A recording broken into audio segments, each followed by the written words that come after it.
So, ang topic po natin is the cost of a surrendered life. Sa Tagalog, ang presyo ng buhay na totoong isinuko kay Lord. Amen, no? Ako, the first time na sinabi ni Bishop yung topic, parang narinig ko pa lang, parang ang sakit. Parang naramdaman ko na agad yung sakit. Bakit? Kasi the cost is not cheap. The cost of surrendered life, hindi siya mura.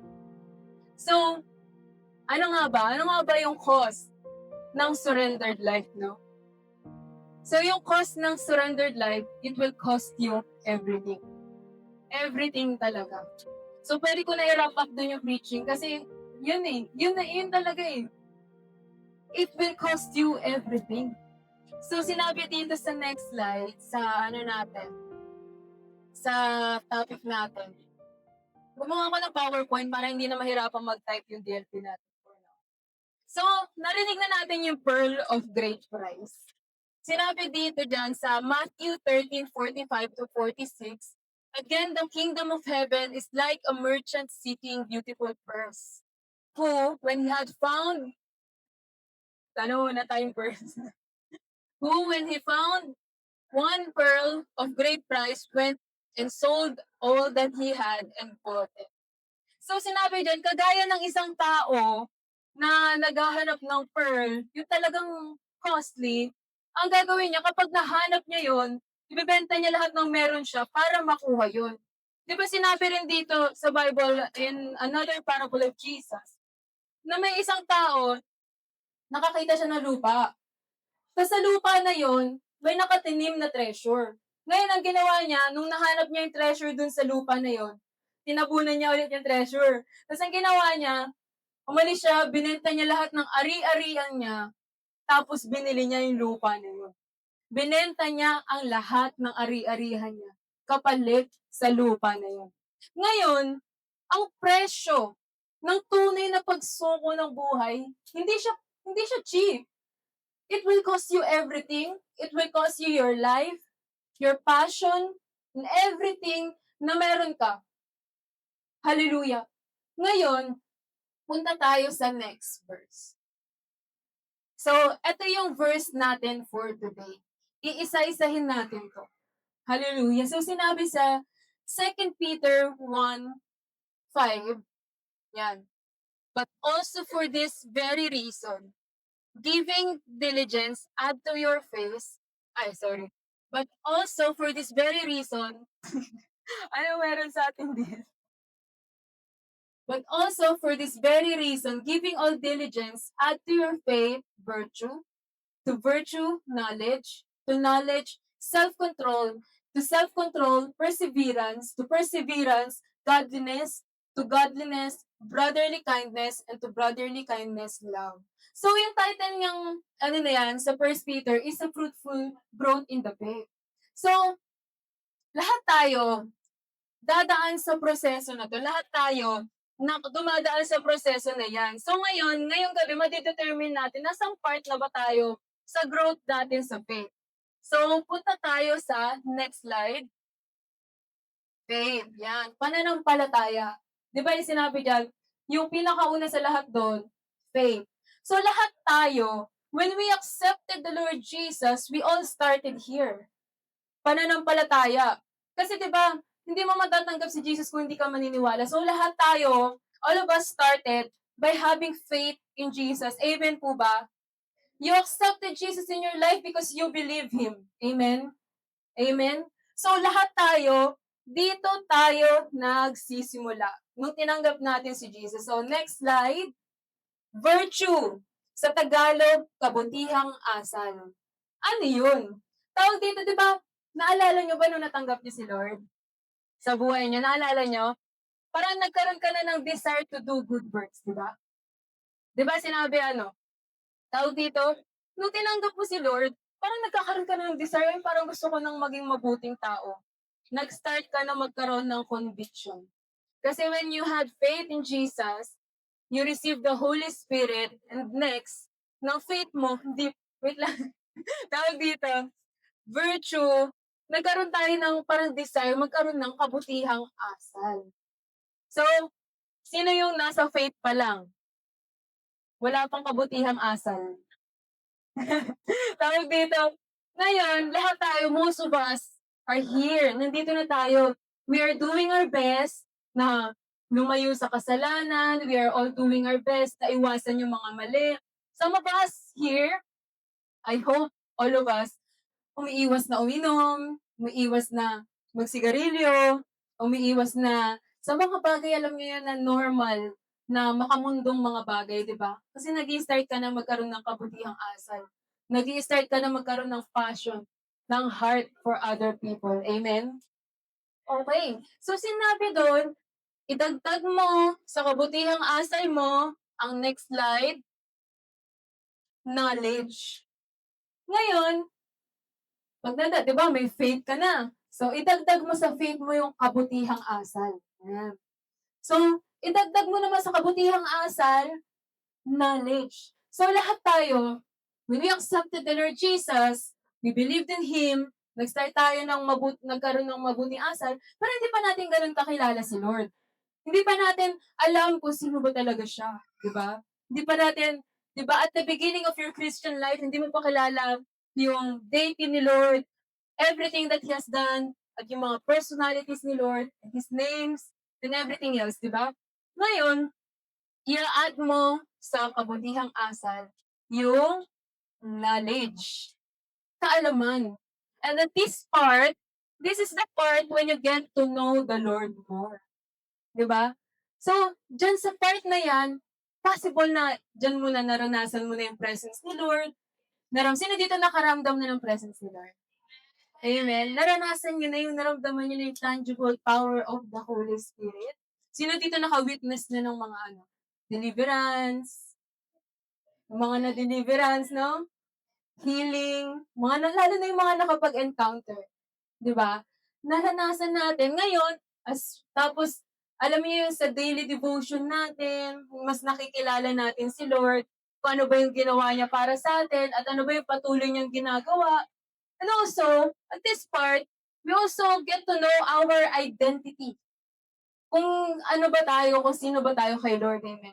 So this time, idagdag mo sa kabutihang asal mo, sinabi dyan sa Peter, ang kaalaman.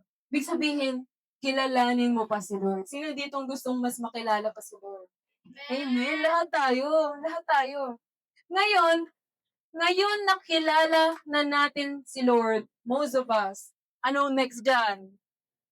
Sa slide, self-control or pagpipigil sa sarili. Ngayon may knowledge ka na, alam mo na kung ano yung nasa Bible, alam mo na kung ano yung nakasulat, alam mo na yung mga dapat, alam mo na yung hindi, alam mo na dapat iwasan mo yung mga ganito, alam mo na dapat iwasan mo yung mga ganyan. Dito ka na ngayon pupunta. Kasi kilala mo na si Lord eh. Alam mo na kung sino siya. Alam mo na kung ano tama at mali in a biblical perspective. So, nandito ka na ngayon sa self-control. Maraming Kristiyano ang nai-stuck dito. Maraming Kristiyano ang nai-stuck dito. Bakit? Mahirap. Mahirap magpigil sa sarili. Kasi pag nainis ka, gusto mo na magbigwas eh. Di ba? Kapag nagagalit ka, gusto mo na lang bulyawan agad, di ba? At hindi lang yun, kapag halimbawa yung kaibigan mo tinuksa kang gumawa ng masama, parang ang sarap-sarap gawin. Lalo na kung nakasanayan mo na. Amen? Mahirap, di ba, pag nakilala natin si Lord, meron kasi tayo, bago tayo naging Kristiyano lahat, meron tayong mga habits, mga ginagawa natin na hindi pala maganda sa mata ni Lord, na kinakailangan tanggalin sa buhay natin. Ngayon, dito natin mapapractice yan. So, yung knowledge is kaalaman, di ba? Ngayon, this is the application of our knowledge. Self-control. How much do you know the Lord? Di ba? Kasi maraming Kristiyano kilala nila si Lord, alam nila kung anong tama at mali, pero wala sila nito. Wala silang self-control. Pag binigyan sila ng alak, inumin nila agad. Pag binigyan ng sigarilyo, hihit-hitin agad.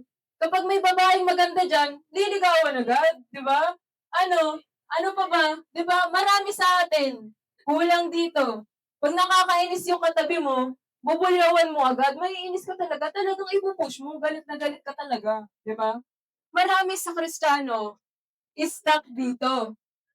Pero once, let me tell you this, once na-practice nyo ang self-control. Ano ba yung self-control?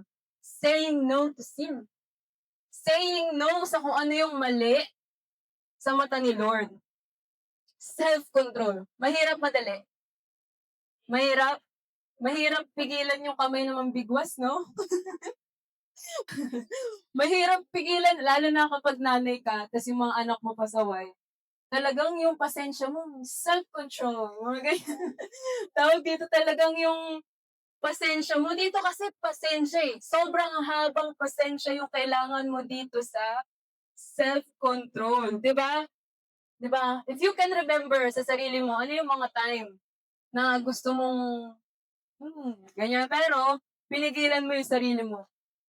Kasi, love mo si Lord, di ba? So ngayon, dito naman sa self-control, pinapractice natin kung ano yung nalaman natin about the Lord. Amen?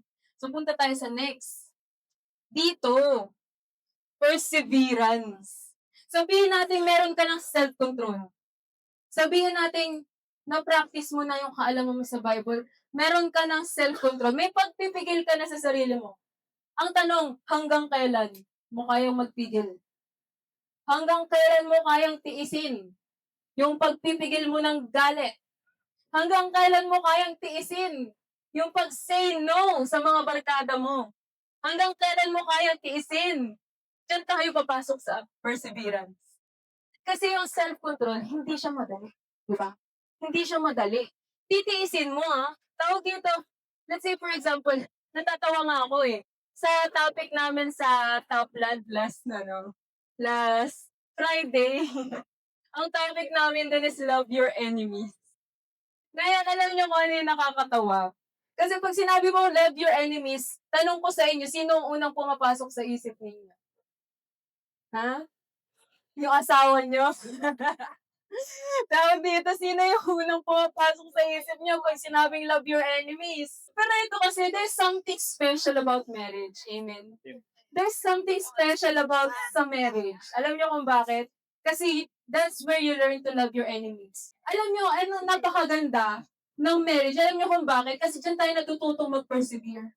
'Di ba? Isipin niyo, nakakainis yung asawa niyo. Isipin niyo, nakita niyo na lahat ng karumihan ng isa't isa, lahat ng pagkakamali ng isa't isa, pero you chose to stay.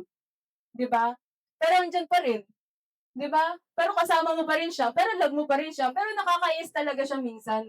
Yung perseverance. Yan, 'di ba? Pag tiningnan niyo yung mga asawa niyo, yan yung image ng perseverance.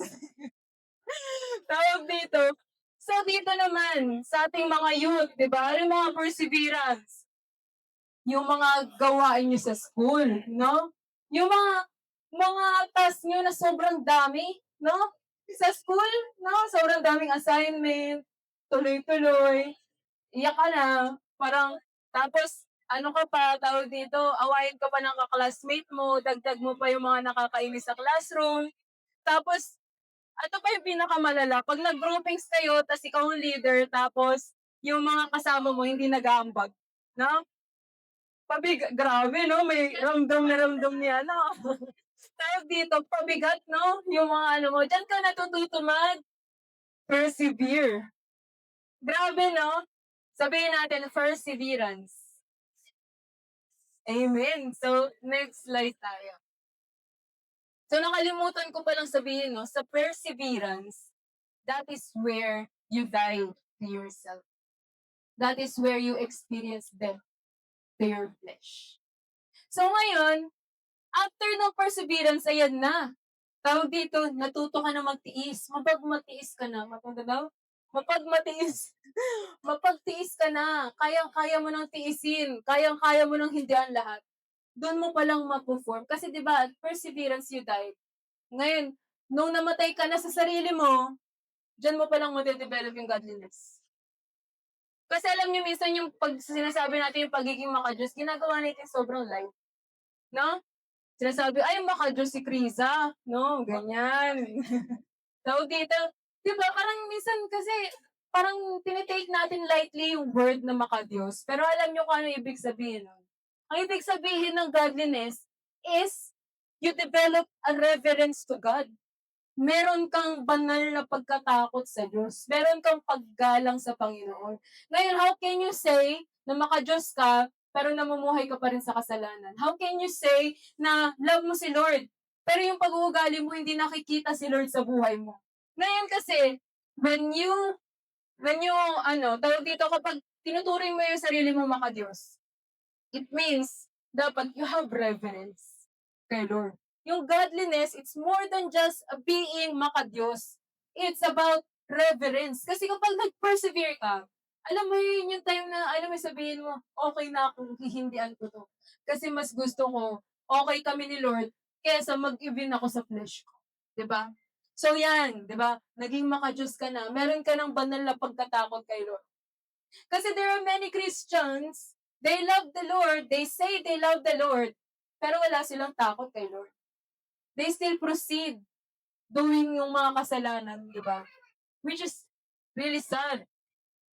Pero alam nyo, yung love and fear of the Lord, paggalang sa Panginoon, dapat meron tayo niyan kay Lord as His sons and daughters. So ayan, di ba meron ka ng godliness? Sa next slide tayo, brotherly kindness, pagmamalasakit sa kapwa.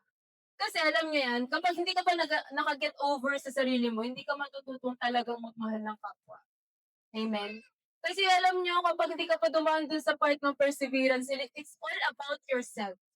Nasasaktan ako, ganito yung nararamdaman ko, may anxiety, depression, ganyan-ganyan.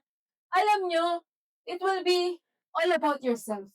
Alam nyo, pag dumaan kayo dito sa perseverance, alam nyo, dun talaga mamamatay yung flesh nyo eh. Kasi hindi ka matututong magmahal sa kapwa mo hanggat hindi ka pa over sa sarili mo. Kapag tingin mo pa, lahat ng bagay is about sa'yo, wala talaga. Hindi ka talaga matututong magmahal ng kapwa. Kasi di ba sinabi ni Lord, love one another as I have loved you. And by this, all will know that you are my disciple. In this world na puno ng love yourself, si Jesus inutusan tayo to love one another as He has loved us. Ano bang pag-ibig na tinutukoy ni Lord, di ba? So, punto tayo sa last. Hindi pala yun yung last. Sa last na, fruitful growth of the faith. So, yan sinabi, love, pag-ibig. Ano ba yung pag-ibig na tinutukoy ni Lord? Ito kasi yung highest form eh. Isipin mo, hindi ka basta-basta nakakapunta dyan, di ba? Ito yung pinaka-highest form of your growth in the faith is that you learn to love. You learn to love the people of God. Kasi ano ba yung sinabi ni Lord? Diba? Greater love has no other than this than to lay down one's life for his friend. Willing ka ba mamatay para sa kaibigan mo? Hindi, di ba? Kaya sinabi ni Lord, that's the greatest love. Kasi si Jesus, He calls us His friend, di ba? And He died for us. He has the greatest love para sa ating lahat. Ngayon, ano ba yung love na, kasi ito yung love na tinutukoy sa Bible, hindi yung love na lust. Na gusto mo lang siya kasi you have lust. Hindi yan ganun eh. Love mo siya dahil hindi siya yung feeling, ay parang love ko na si yung parang ganyan. Hindi siya yung ganun eh. Tawag din siya, hindi yung parang love ko na siya tapos pag nasaktan ka, pag nakita ka na parang sa, ay, yoko na sa kanya. Parang ganun, di ba? That's not love. Tawag dito, hindi yan yung love na tinutukoy sa Bible. Nakita nyo ba? Nakita nyo ba kung ano yung pinagdaanan bago tayo nakahantong dito sa love? Nakita nyo ba? Dumaan ka muna sa faith, sa sunod? Virtue, knowledge, self-control, perseverance, godliness, brotherly kindness, love. Isipin mo, bago ka makarating sa tunay na meaning ng pag-ibig, pagdaanan mo pa lahat yun. Kasi yung tunay na pag-ibig, kayang magtiis. Amen? Hanggang huli. Amen? So kung hindi niya kayang magtiis para sa'yo, then that's not love, di ba? Kaya ngayon, tawag dito, yung love na tinutukoy dito, yung form of love is agape. Sino yung nakakaalam ano yung meaning ng agape? Ha? Yes! Yan, sa next natin, sa next line. Love that is unconditional and sacrificial. Di ba? Yung pag-ibig na walang kondisyon, yung pag-ibig na willing kang mag-sacrifice para sa taong mahal mo. That is love. Hindi yung love na, ay, love ko na siya. Parang gano'n. Hindi yun yung love na tinutukoy sa Bible. Hindi yung love. Crush-crush lang yun. Yan. Love that is unconditional, not sacrificial. Sino yung pinaka-perfect example of love sa Bible? Si Jesus, di ba? Si Jesus, bakit ano yung ginawa niya para sa atin? He died for us. He sacrificed His love. Paano natin nasabing sacrificial? Bakit nasa langit siya? Masarap yung buhay ni Jesus sa langit. He is our God. Pero ang ginawa niya, bumaba siya dito sa lupa, nagkatawang tao, and He took away all our sins on Himself. Kinuha niya lahat ng kasalanan natin and He placed it on Himself para yung righteousness niya bigay sa atin at yung kasalanan natin ay mapunta sa Kanya and He paid it all at the cross. Sacrifice. Sa tingin niyo, masakit ba yung cross? Hindi. Gusto niyo ipako sa cross? Di ba hindi? Masakit kasi. Di ba?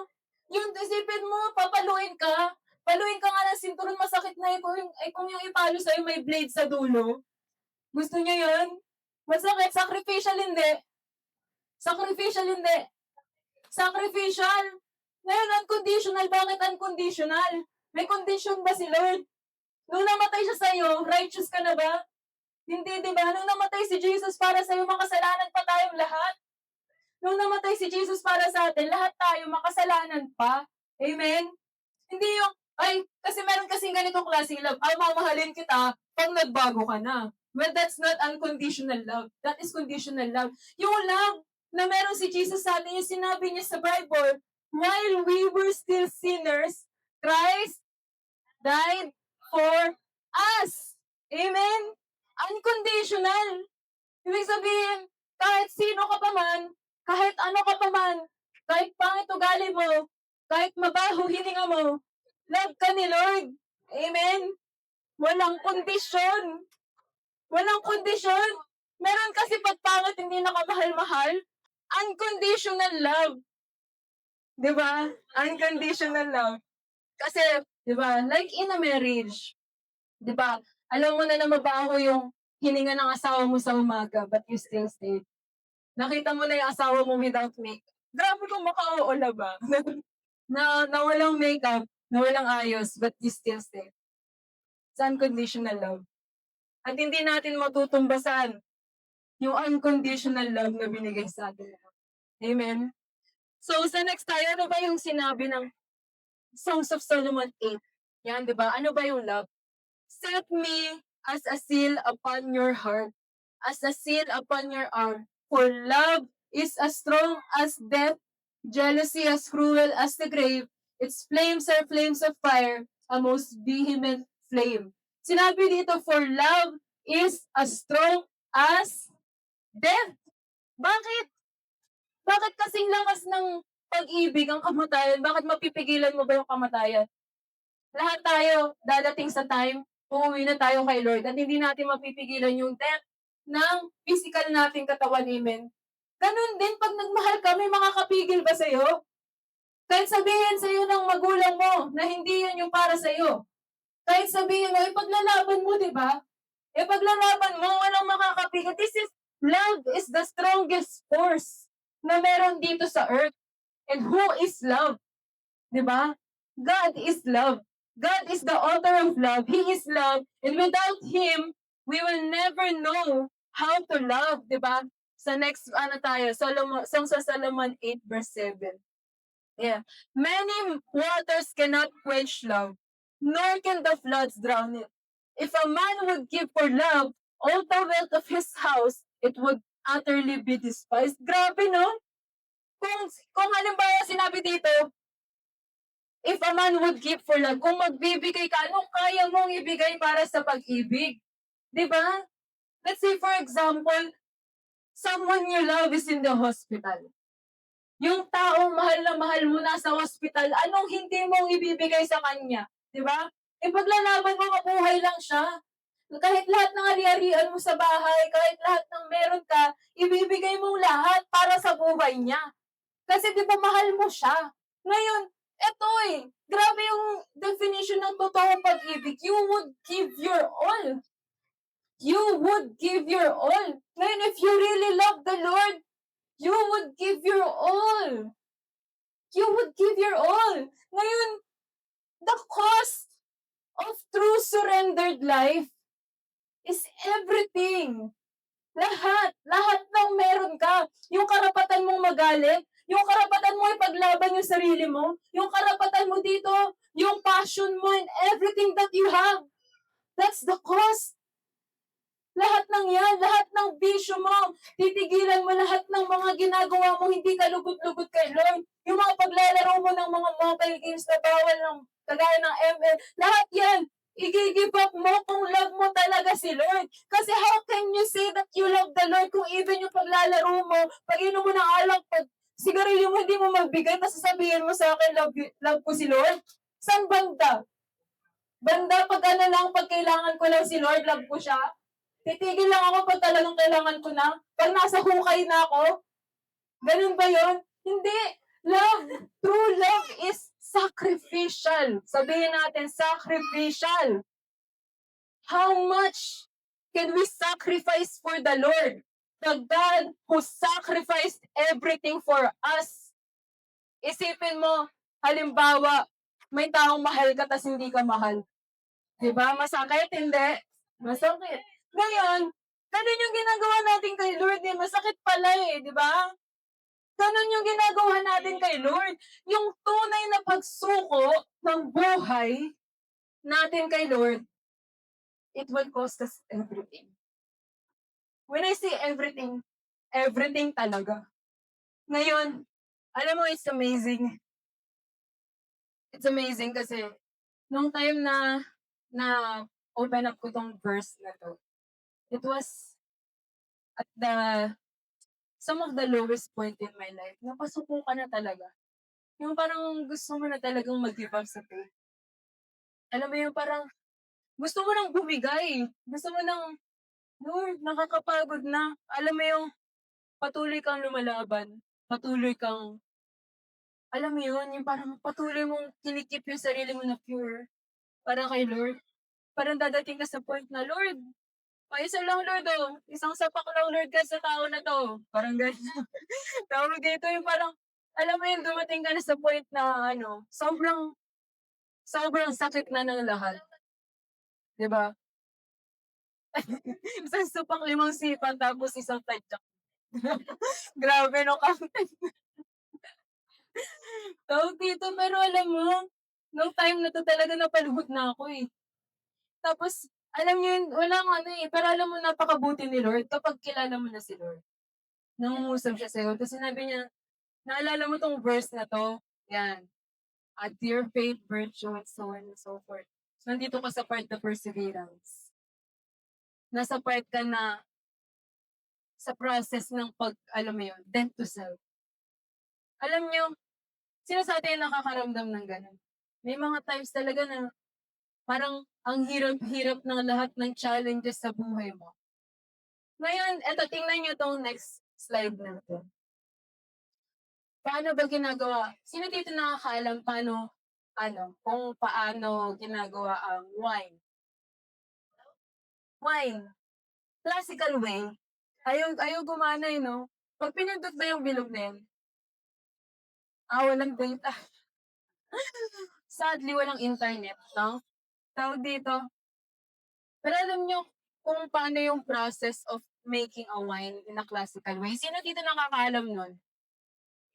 Ha? Pinipiga, no? Alam niyo, una, di ba, pipitas sila ng grapes?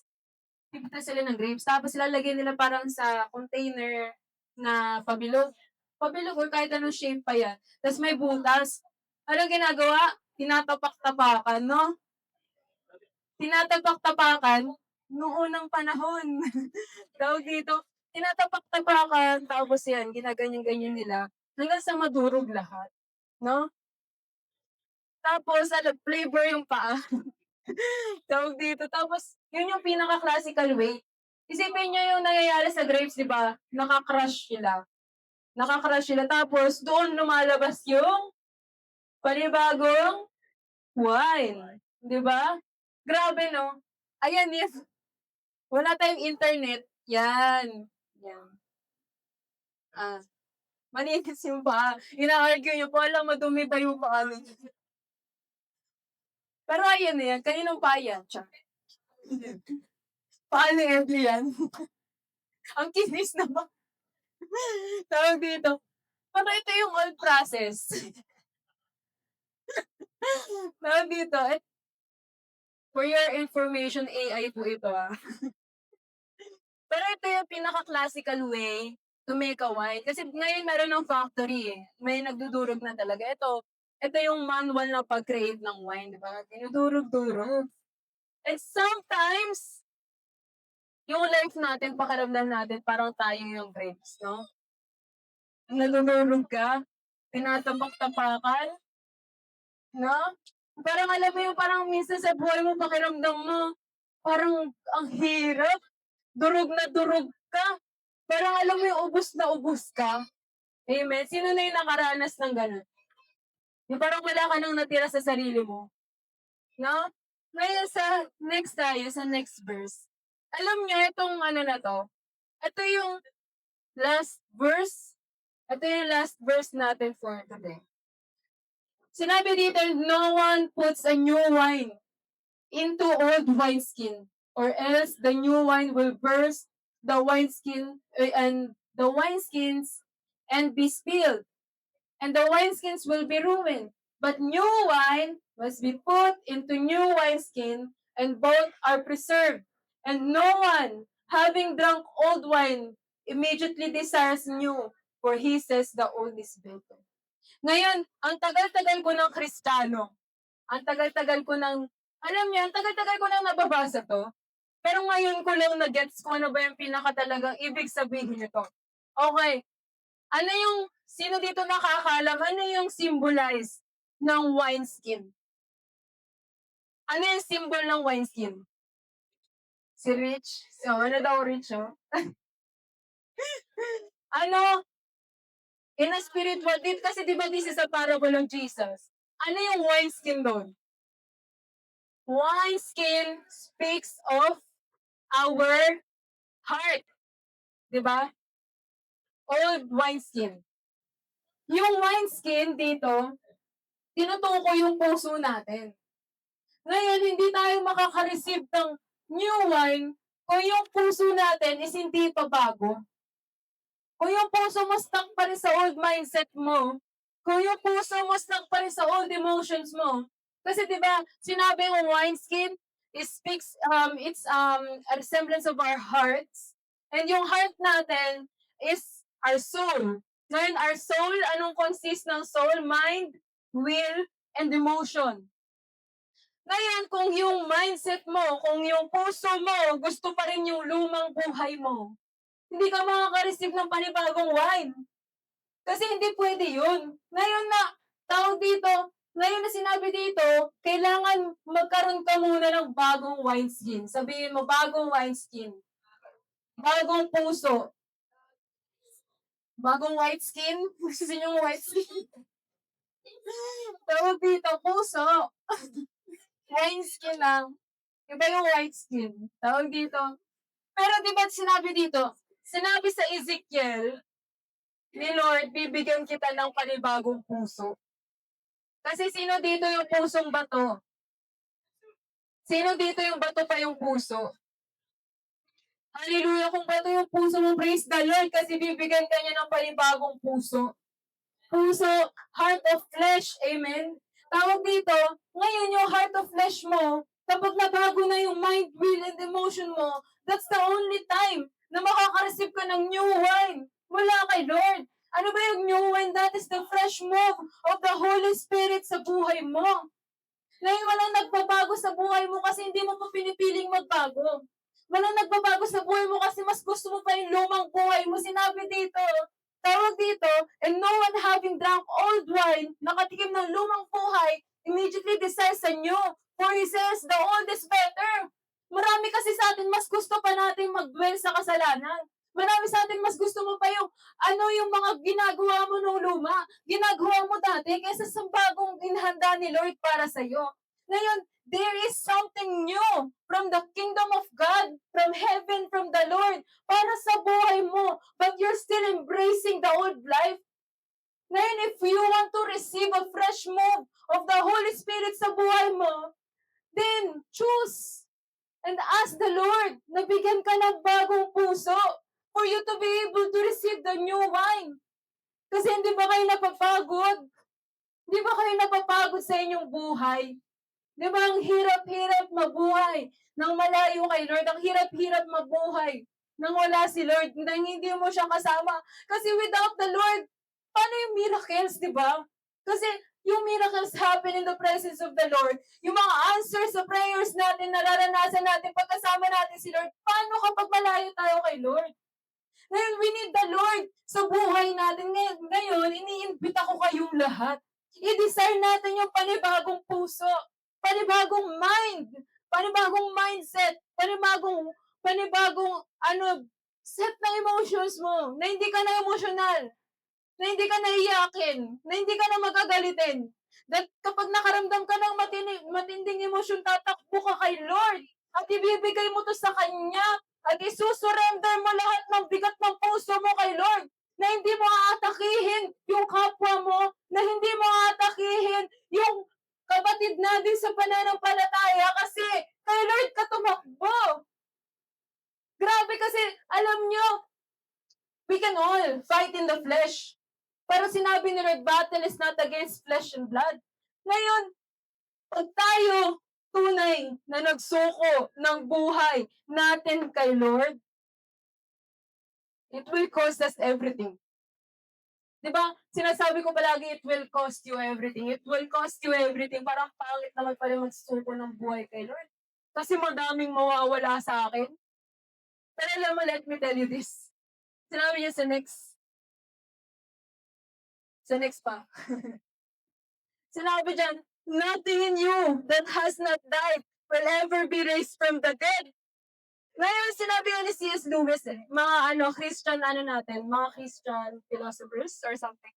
Nothing in you that has not died will ever be raised from the dead. Ngayon, kapag hindi mo pa sinusuko kay Lord yung emosyon mo, it will not be raised from the dead. It will not receive resurrection. If you have not surrendered your life, if you have not allowed your flesh to die, it will not be resurrected. Kung nasasaktan yung puso mo ngayon, that will not be healed unless i-surrender mo kay Lord yan, bibigyan ka niya ng panibago. Kailangan mo isuko kay Lord muna. Kailangan ibigay mo muna kay Lord. Ano man yung pinagdadaanan mo, whether sa finances or kahit saan pa yan, ibigay mo muna kay Lord. And let the Lord resurrect that. Kasi ano man hindi mo pa sinusuko kay Lord, hindi mariresurrect. Ano mang hindi mo pa sinusuko kay Lord, hindi magkakaroon ng panibago. Kasi when we give kay Lord, He gives us something better. Di ba kagaya na sinabi natin kanina sa pearl of great price, nahanap niya yung treasure, higit yun. So ang ginawa niya, ano ba naisip mo? Sa tingin mo ibibenta niya yun kung mas higit yung kayamanan niya kaysa dun sa kayamanan na natagpuan niya? Di ba hindi? Kaya na-discover niya yung panibagong higit na kayamanan kaysa sa meron siya. Kaya isinuko niya ang lahat para mabili niya yun. Ganon din sa buhay natin. If we have not realized what the Lord has in store for us, hindi natin willing ibigay kung ano yung meron tayo ngayon. Pero ito yung i-assure ko sa inyo, kahit ano pa mang meron tayo ngayon, it is not greater than what the Lord has in store for you. So ngayon, I'm inviting everyone, magsuko tayo ng buhay kay Lord. Magpanibag, yung totoong suko, hindi yung suko-sukuhan lang. Hindi yung suko pag Sunday lang. Hindi yung suko ka ako, Lord, susuko ko na yung buhay ko, iiyak ako ngayon, pero bukas Monday, babalik ako sa dati kong buhay. That's not surrender. Ano yan? Kaplastikan. Pakitang tao. Kasi hindi ka iiyak kay Lord. Hindi mo sasabihin, suko na ako, kung bukas yun pa rin ikaw. Kasi yung tunay ng pagsuko kay Lord, it will cost you everything. It will cost you your life. Kaya alam mo yung nakakasakit alam mo yung masakit lang. Kasi alam mo, we love the Lord from our mouth. We confess that He is our God, He is our Savior. Pero we deny Him as our Lord. Dinideny na. Alam niyo yung gusto natin i-save tayo ni Lord sa lahat ng miserable nangyayari sa buhay natin. Pero pag sinabing Lord si Jesus, susundin natin siya, hindi natin ginagawa. Napakasakit. Kasi tawag dito si Lord, gusto lang natin siya for our benefit.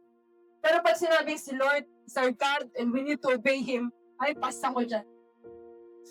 So right now, I'm inviting everyone, magkaroon tayo ng fresh surrender kay Lord. Sa turn to the next slide. Yan. Sige, sunod pa. Yan. Kasi alam niyo, pag nagsuko tayo ng buhay kay Lord, we win by losing. And we live by dying. Kapag tayo na-lose dito sa mundo, we will win. Kaya alam niyo, sino dito yung nakabasa ng verse of the day sa New Version? Sinabi doon, whoever desires to save his life will lose it. But whoever loses his life for my sake, siya lang yung makakatagpo ng tunay na buhay. Ngayon, gusto ba natin ng panibagong buhay, panibagong puso mula kay Lord? Amen? So sa last slide, new wine. New wine. That's the fresh move of the Holy Spirit. So ngayon, ini-invite ko yung music team. Dito tayo magtatapos. Gusto ba natin yung fresh move of the Holy Spirit in our life?